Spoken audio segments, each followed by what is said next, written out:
नमस्कार, good morning. कैसे हो आप सभी? उम्मीद करता हूँ कि आप सभी स्वस्थ होंगे होंगे और बाबा श्याम का आशीर्वाद हम सब पर यूँ ही बना रहे, इसलिए मैं एक बार फिर से आपके लिए लेकर आया हूँ इम्पोर्टेंट क्वेश्चन एमडीसी सब्जेक्ट के। एक बात तो मैं सबको बता देना चाह रहा हूँ कि मैं प्रत्येक वीडियो में ये कह रहा हूँ, प्रत्येक क्लास में ये कह रहा हूँ कि आप सभी स्टूडेंट से मेरा ये रिक्वेस्ट है कि आपको जिस सब्जेक्ट के इंपॉर्टेंट क्वेश्चन चाहिए एमडीसी में, क्योंकि बच्चों ने बहुत ज़्यादा एमडीसी का सब्जेक्ट का चुनाव कर रखा है। कईयों का सोशल प्रॉब्लम्स है, प्रोडक्शन, रिसोर्स ज्योग्राफी है। अलग अलग स्टूडेंट्स अलग अलग सब्जेक्ट ले रखे हैं। अब हमें नहीं मालूम फिक्स, जैसे zoology, botany, chemistry, political science, ये तो फिक्स सब्जेक्ट है, लेकिन कई सब्जेक्ट ऐसे हैं जिनका हमें नहीं मालूम। तो आप कमेंट सेक्शन में जाकर अगर किसी स्टूडेंट को इनसे संबंधित, एमडीसी से संबंधित कोई इंपॉर्टेंट क्वेश्चन चाहिए तो आप कमेंट सेक्शन में जाकर कमेंट्स कर दीजिएगा। आपको अपने इंपॉर्टेंट क्वेश्चन मिल जाएंगे। और एक बात और, एग्जाम डेट के साथ कि सर हमारा एग्जाम डेट तब है, क्योंकि यूनिवर्सिटी के टाइम टेबल में और आपके एडमिट कार्ड में अंतर है। तो हम तो टाइम टेबल के अकॉर्डिंग चल रहे हैं, लेकिन शायद आपका एग्जाम पहले हो ही गया हो, या मान लो हम तो कल ही डाले रहे एग्जाम, अभी 20 दिन बाद में हो। तो ये सारी बातें आप कमेंट सेक्शन में जाकर कमेंट कर दीजिए। हम बढ़ते हैं अपनी क्लास की और राजस्थान यूनिवर्सिटी के बीएससी बीकॉम फिफ्थ सेमेस्टर के स्टूडेंट एमडीसी का paper introduction to resources geography, संसाधन भूगोल से संबंधित सवाल। अब देखिए संसाधन भूगोल से संबंधित क्या क्या सवाल आने वाले हैं। पहले तो हम छोटे क्वेश्चन देख लेते हैं।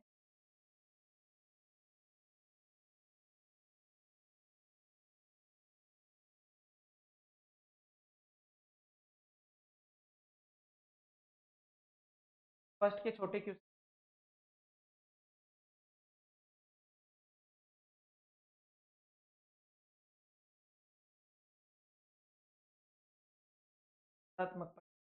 छोटे प्रश्न के है सबको। सबसे पहले हम बात करते हैं,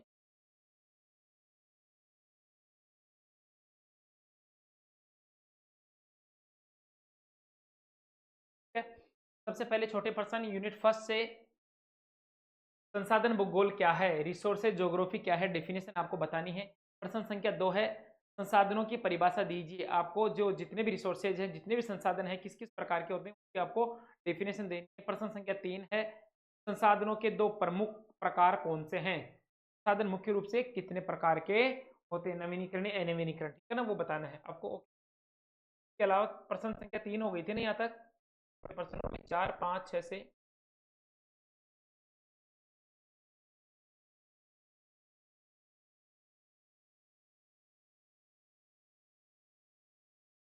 प्रश्नों में नवीनीकरणीय संसाधन क्या होते हैं। नवीकरणीय संसाधन जिनको पुनः प्रकट कर सकते हैं नवीकरणीय संसाधन कहलाते हैं। अनवीकरणीय संसाधन क्या होते हैं, मतलब किस कैसे भी आ सकता है क्वेश्चन, यूं भी आ सकता है। नवीकरणीय और अनवीकरणीय जो संसाधन है उनमें अंतर बताइए, बात एक ही है। जिमरमैन का संसाधन वर्गीकरण क्या है, जिमरमैन के अनुसार संसाधनों को कितने भागों में बांटा है उसके बारे में बताना है। संसाधन संसाधन भूगोल का विषय क्षेत्र क्या है, संसाधन भूगोल का विषय क्षेत्र क्या है, कहाँ तक फैला हुआ है संसाधन जो भूगोल है, वो कहाँ तक फैला हुआ है। ओके, के बाद में सेकंड,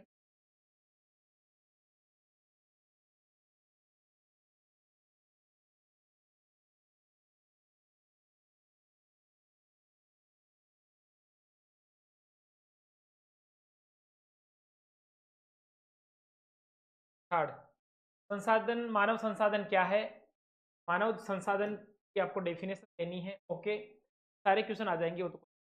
जनसंख्या वृद्धि क्या है, जनसंख्या वृद्धि की डेफिनेशन बतानी है। जनसंख्या वृद्धि का कैलकुलेशन कैसे कर, फॉर्मूला बताना है। जनसंख्या घनत्व, देखो वृद्धि अलग चीज है, घनत्व क्षेत्र अलग चीज है। इकाई क्षेत्र में उपस्थित व्यक्ति की संख्या है या निश्चित भूभाग पर पाए जाने वाले व्यक्तियों की संख्या या मनुष्य की संख्या क्या कहलाएगी, घनत्व कहलाएगी। घनत्व का डेफिनेशन अलग है, उसका फॉर्मूला अलग है। जनसंख्या वितरण को प्रभावित करने वाले दो कारक कौन से ऐसे कारक हैं जो जनसंख्या घनत्व को प्रभावित करते हैं, ठीक है ना। जनसंख्या असमानता क्या है, जनसंख्या असमानता मतलब आपने देखा होगा कई जगह तो बहुत ज्यादा लोग रहते हैं एक निश्चित भूभाग पर, ठीक है ना, और कई जगह दूर दूर तक व्यक्ति दिखाई नहीं देते। तो असमानता, ऐसा क्या कारण है कि कहीं पर भी कहीं पर व्यक्ति ज्यादा और कहीं पर व्यक्ति कम, क्या और संसाधन का क्या संबंध है, जनसंख्या जनसंख्या और संसाधन का संबंध क्या है, दोनों में क्या मतलब, जनसंख्या के बिना संसाधन नहीं है, संसाधनों के बिना जनसंख्या नहीं है। में क्या संबंध है वो आपको बताना है। इसके अलावा जनसंख्या विस्फोट क्या है, क्या वृद्धि कह दो विस्फोट कह दो एक ही बात है। एक साथ लगातार जनसंख्या बढ़ना या किसी भौगोलिक क्षेत्र में अचानक जनसंख्या तेजी से बढ़ना ही वो जनसंख्या विस्फोट है। कारण बताने हैं, कारक बताने। इसके अलावा जनसंख्या वृद्धि के दो प्रमुख कारण, क्या कारण, बहुत इजी पेपर है, रिसोर्सेज जो ज्योग्राफी है इससे बहुत इजी पेपर मिलेगा आपको देखने को। के बाद में जनसंख्या वृद्धि से उत्पन्न समस्याएं कौन कौन सी है, जनसंख्या वृद्धि से उत्पन्न समस्याएं बहुत सारी समस्याएं उनके बारे में आपको लिखना है। इसके अलावा जनसंख्या नियंत्रण के दो उपाय बताने हैं, संख्या को किस प्रकार से कंट्रोल किया जा सकता है, शिक्षा को बढ़ाकर, रोजगार के अवसर देकर, विभिन्न क्षेत्रों में नए जो कार्यक्रम वो चलाकर, परिवार नियोजन के बारे में समझाकर, बहुत सारे उपाय हैं वो बताने हैं आपको। प्राकृतिक संसाधन क्या है, छोटे क्वेश्चनों में आ गया। प्राकृतिक संसाधन क्या है, प्राकृतिक संसाधनों के बारे में बताना है। खनिज संसाधन क्या होते हैं उनके बारे में बताना है। लोहे अयस्क क्या है, प्राकृतिक संसाधन और खनिज संसाधन, खनिज कौन कौन से हैं उनके बारे में बताना है।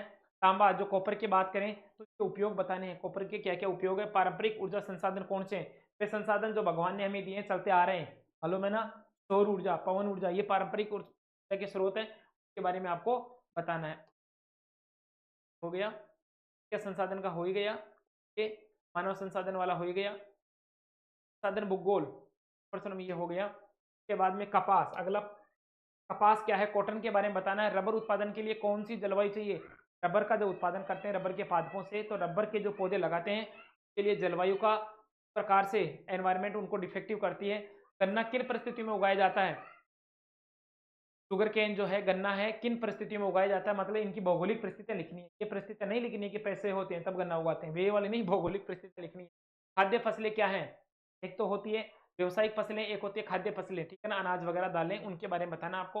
वाणिज्यिक फसलें क्या है, ये आ गया ना, कॉमर्शियल फसल को हम बेचकर तुरंत उनसे लाभ प्राप्त करते हैं, वाणिज्यिक फसलें। तो कपास, रबर, गन्ना और खाद्य फसलें के बारे में आपको बताना है। ओके, निबंधात्मक प्रश्नों में पहला प्रश्न, संसाधन भूगोल की प्रकृति, विषय क्षेत्र और महत्व का वर्णन कीजिए। संसाधन भूगोल की प्रकृति कैसी होती है, इसका क्षेत्र कहाँ तक फैला हुआ है और इसके महत्व क्या क्या है। साधनों का वर्गीकरण तथा जल और मृदा के संरक्षण में उपाय, मतलब संसाधनों का वर्गीकरण कैसे करेंगे और वर्गीकरण के साथ साथ जल और मृदा जो संरक्षण है, जल का संरक्षण कैसे करना है, बहुत ही महत्वपूर्ण टॉपिक भी है और ये विषय भी है, किस प्रकार से हम जल और मृदा का क्या करेंगे, संरक्षण करेंगे। ओके, के बाद में जनसंख्या वृद्धि, वितरण और घनत्व का विस्तार से समझाओ। जनसंख्या वृद्धि, वितरण और घनत्व बढ़ रही है, क्यों है, क्या कारण है, उपाय बताने हैं, क्या का घनत्व डेफिनेशन बतानी है और इसका विस्तार, घनत्व का विस्तार से इनका वर्णन करना। या क्वेश्चन ऐसे भी आ सकता है, जनसंख्या और संसाधनों के संबंध में से उत्पन्न समस्याओं की व्याख्या कीजिए। जनसंख्या और संसाधनों के संबंध में समस्याएं, मतलब जनसंख्या बढ़ रही है संसाधन घट रहे हैं, तो उन समस्याओं को लेकर आपको विस्तार से उनकी व्याख्या करनी है तथा उनसे उन समस्याओं की विस्तार से व्याख्या। नवीकरणीय अनवीकरणीय संसाधन हमने बता ही दिया, बिल्कुल ये हो ही गया बिल्कुल। कृषि संसाधन, ये नहीं हुआ। कृषि संसाधन क्या है, कृषि के जो संसाधन है उनके बारे में बताना है। चावल उत्पादन के लिए उपयुक्त अनुकूल जलवायु क्या है, चावल, गन्ना के बारे में आपको बताना है। गेहूं की खेती किन क्षेत्रों में होती है, राजस्थान के संदर्भ में पूछा है ना, तो वो क्षेत्र बताने, वो भौगोलिक क्षेत्र बताने हैं, ठीक है ना, भौगोलिक क्षेत्र बताने हैं गेहूं की खेती के लिए। चाय उत्पादन के लिए आवश्यक परिस्थितियां लिखिए। चाय, कॉफी जो हम पीते हैं, कॉफी अलग चीज है, चाय अलग चीज है, उत्पादन के लिए कौन सी परिस्थितियां, कॉफी कहाँ उगाई, बिल्कुल चाय और कॉफी दोनों में से सवाल आ सकता है, दोनों में अल्टरनेट, चाय और कॉफी के लिए आवश्यक परिस्थिति क्या है। इसके अलावा छठा प्रश्न, कोयला क्यों महत्वपूर्ण ऊर्जा का स्रोत है, कोयले के बिना जीवन संभव है कि नहीं है तो क्यों और नहीं है तो क्यों। पेट्रोलियम के मुख्य उपयोग क्या है, पेट्रोलियम के मुख्य उपयोग क्या है। अपारंपरिक ऊर्जा संसाधन क्या है, एक तो पारंपरिक होते हैं और एक दूसरे होते हैं अपारंपरिक। अपारंपरिक ऊर्जा संसाधन क्या है उनके बारे में बताने हैं। मैं आपको पहले बता देता हूं, हमने छोटे और बड़े कुल मिला के 25% लिए, जिसमें से 20 क्वेश्चन तो छोटे हैं, हाँ सॉरी 20 क्वेश्चन तो छोटे हैं और 7-8 क्वेश्चन ही बड़े हैं। यहाँ से आपको एग्जाम में सवाल देखने को मिलेगा। जिस किसी भाई को विश्वास नहीं है, स्टूडेंट को विश्वास नहीं है, तो हमारे पिछले जो पेपर हैं और हमारे जो क्लासें हैं, वीडियो है, वो उठा के देख लो, फिर आपको यकीन हो जाएगा कि मैजी सर के बताए हुए क्वेश्चन एग्जाम नुमा होते हैं। तो आपने तो पढ़ाई होगा ना, फिल्म तो देखी होगी ना, कौन सी अभी तो आई ना, क्या नाम हो, खन्ना की। रहमान डकैत की दी हुई मौत बड़ी कसाईनुमा होती है। अंदर देखिए ना, ठीक उसी प्रकार मईजी सर के बताए हुए क्वेश्चन बड़े ही एग्जाम नुमा होते हैं, आते ही हैं।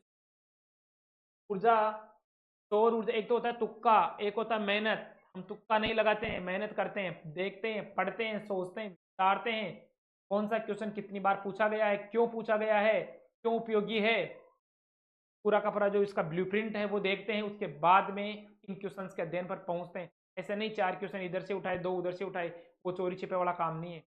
खुद मेहनत करते हैं, उसके बाद में आपके लिए क्लास लेकर आते हैं, तभी तो एग्जाम में क्वेश्चन आते हैं। आए भी हैं, आगे भी आएंगे। आप बहुत अच्छा प्यार सपोर्ट दे रहे हो चैनल को। सौर ऊर्जा के लाभ लिखिए, सौर ऊर्जा के लाभ बताने हैं। इसके अलावा पवन ऊर्जा कैसे प्राप्त की जाती है, उनकी कार्यविधि आपको बतानी है। खनिज किसे कहते हैं, लोहे अयस्क के उत्पादन को विस्तार से समझाओ। खनिज की डेफिनेशन देनी है।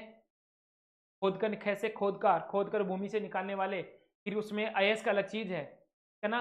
वे खनिज जिनसे धातुएं प्राप्त करते हैं वो अयस्क कहलाते हैं। ओके, तो अयस्क अलग चीज है, अलग चीज है। लोहे अयस्क के उत्पादन में विस्तार से वर्णन करना है ना। इसका जो अयस्क है उसके बारे में बताना है और विस्तार से इसका वर्णन करना है। उपयोग के आधार पर संसाधनों का वर्गीकरण करते हुए विस्तार से, मतलब उपयोग के आधार पर कितने प्रकार के संसाधन है का वर्गीकरण करना है और उनको विस्तार से समझाना है। मृदा संरक्षण से क्या से, मृदा को किस प्रकार से बचाया जा सकता है। संरक्षण मतलब मृदा जब प्रदूषित होती है, प्रदन होता है, मृदा का कटाव जब होता है या विभिन्न प्रकार के केमिकल मृदा में डाल दिए जाते हैं तो मृदा की उपजाऊता खत्म हो जाती है। के बचाव के लिए क्या क्या, इससे बचाव क्यों करना चाहिए, संरक्षण का मतलब क्या है, जल संरक्षण क्यों आवश्यक है, जल को क्यों बचाना है। ये तो छोटे से बच्चे से, अगर 6th-7th क्लास के बच्चे से पूछेंगे ना कि जल का संरक्षण क्यों करना चाहिए, तो आजकल तो जल समस्या और ऑक्सीजन वायु की समस्या, मतलब पोल्यूशन की समस्या, पोल्यूशन चाहे जल का हो, चाहे एयर का हो, चाहे फिर वो मृदा का हो, वो समस्या है। तो क्यों आवश्यक है हर कोई बता देगा। सतत विकास क्या है, कंटिन्यू डेवलपमेंट क्या है, उसके बारे में आपको बताना है। चावल या चाय के उत्पादन के लिए आर्थिक भौगोलिक दिशाओं का वर्णन कीजिए। आ गया ना अभी, चावल, चाय, कॉफी, मतलब कौन कौन सी ऐसी परिस्थितियां हैं जिनसे हम रूबरू होंगे, जिसके बारे में हमें जानकारी होनी चाहिए। इसके उत्पादन के लिए चाय और कॉफी, कपास या गन्ना उत्पादन के लिए आवश्यक भौगोलिक दशाओं का वर्णन कीजिए। कपास और गन्ना उत्पादन करने के लिए भी प्रकार की भौगोलिक परिस्थितियां होनी चाहिए। तो हो गए साहब, आपके पास भौतिक परिस्थितियां कौन सी होनी चाहिए जिससे कपास और गन्ना आप उत्पादन कर सके। ठीक है, ये हो गई एमडीसी का सोर्सेज जो ज्योग्राफी था, संसाधन भूगोल था, उसके इंपॉर्टेंट क्वेश्चन। उम्मीद करता हूँ यहाँ से काफ़ी क्वेश्चन आपके एग्जाम में आए, आपको मदद मिले और आपका बेस्ट से बेस्ट पेपर हो। क्योंकि जूलॉजी, बॉटनी और केमिस्ट्री के सारे क्वेश्चन MS साइंस एक्सपर्ट द्वारा, महीजी सर द्वारा बताए हुए क्वेश्चन मिले हैं। करता हूँ यहाँ से भी बाबा श्याम हमारी सुनेगा, आपको क्वेश्चन देखने को मिलेंगे, आपका पेपर बहुत शानदार होगा, अच्छा रिजल्ट देखने को मिलेगा। बस आपसे तो एक रिक्वेस्ट है, ख्वाहिश है, इतनी, बस इतनी, वीडियो को ज़्यादा से ज़्यादा आप शेयर कीजिए, अपने स्टूडेंट्स को बताइए और चैनल पर अगर कोई नया है तो सब्सक्राइब करने के लिए प्रेरित कीजिए, ताकि वाला जो भी कुछ का भी भला हो जाए और इस गरीब का भी भला हो। ठीक है, हैं क्लास में, तब तक के लिए जय